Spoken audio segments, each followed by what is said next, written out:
Well, let's be very clear. Every year, when the estimates book is circulated to other members of Parliament, it remains confidential. But I've said since COVID happened that I thought it was my obligation, the minute that we knew whether Gibraltar was in deficit or not for a particular year, that I should advise the people of Gibraltar of that. If we're in surplus and we're looking at those issues, then those things can be announced during the course of the budget debate. But if we're in deficit, that also must be announced immediately. And so I wanted to make sure, as I circulated the estimates book to opposition members and to members of the government, although we cannot debate that until the budget debate, it remains secret until then, it is important that people know that we ended the financial year 2022-2023 in a deficit. We're now talking about a different financial year, 23-24. I'm talking to the unions about what we should do in the context of how the cost of living has increased as a result of the war in Ukraine in the past 18 months, how we should take that forward in a way that addresses the necessity that some people in the public sector may have because of their lower earnings to have some element of assistance from the government as an employer. That negotiation is ongoing. The unions are doing very good work with the government. We have a very open channel of communication. We're working together to try and achieve joint aims of protecting those who most need it. I know that the union would like to see, some of the unions would like to see a sort of public sector-wide pay increase. This negotiation will be resolved in, I hope, a way that delivers a consensus and a mutual agreement, and that agreement will be announced during the course of the budget debate. Now, in principle, I will not support borrowing more to pay people who do not need the money. But if you ask me as a socialist, in the context of people needing support, those who really, really need support, that's not the public sector as a whole, those who really need support, of course, if it were necessary, I would take more borrowing to help them, but not for the public sector as a whole. OK, but Unite says it's commissioned this independent report. We haven't seen it yet, and it says the government can well afford to take on more debt and that it wouldn't be a problem. Well, Unite have shared that report with me. As you can imagine, I don't agree with many of the premises on which the report is based. I don't agree with many of the assertions as to the reality of the public finances of Gibraltar, or indeed what life is like in Gibraltar, whether it's more expensive or cheaper to live in Gibraltar than it is to live in the United Kingdom.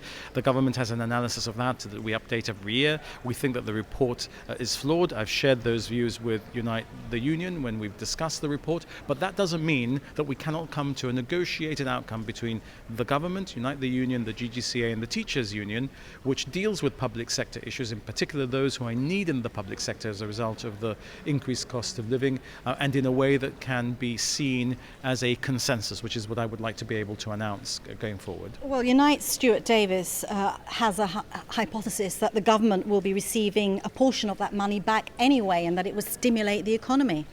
Well, that's not a hypothesis. That is actually, of course, entirely true. It's the position that the people who were fighting for parity, Joe Bossano being one of the leading lights there, was asserting at the time that the parity came to Gibraltar. This is not just a payment out by the MOD and the government of Gibraltar. It's also an increased salary which produces an increased return to the government in taxation. But one does not compensate for the other. So if I give you an extra £1, yes, of course, you will pay me the extra, for example, 24 pence in the pound that you might pay in taxation. I'll get an extra 24 pence, but I'm putting out an extra 76 pence. And that is an issue that, of course, can be balanced. And I'll tell you that my good friend Stuart is, of course, right, but he's not completely right. And he doesn't compensate for the other amount of money that will go out of the public coffers, which should go out in the public coffers, as we've shown in the years that we've been in surplus. And we've spread the wealth that Gibraltar has generated, in particular with those in the public sector. And we would want to do if we were to be in surplus again next year. Well, you do both have different positions on this at this moment. Do you think you can come together with an agreement? Because Unite have said that they do have a mandate for industrial action. And the government has a mandate not to agree a pay increase across the public sector, because that would be to increase debt. And one of the golden rules that the GSLP takes to a general election is that we will not borrow to pay recurrent expenditure. Then COVID happens and we have to borrow to pay recurrent expenditure, because that is a new moment that we have to address.